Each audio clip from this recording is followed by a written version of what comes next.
আমাদের উপর একটা নির্দেশনা এসেছে যে উপজেলা প্রশাসন, পুলিশ, আমাদের রোডসান হাইওয়ে, সেনাবাহিনীর সহযোগিতা সকলে সম্মিলিতভাবে আজকে আমরা এই উচ্ছেদ অভিযানটা পরিচালনা করছি।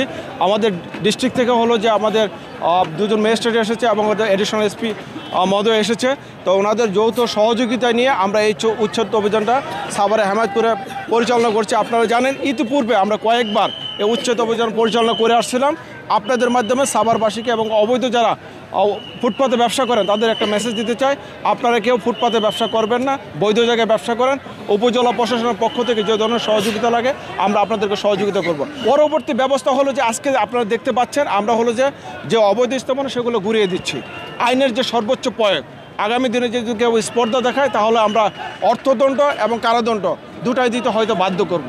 উৎসবে খুশি হবে নগদে বেশি, কারণ ঘন্টায় ঘন্টায় আছে গিফট জেতার সুযোগ।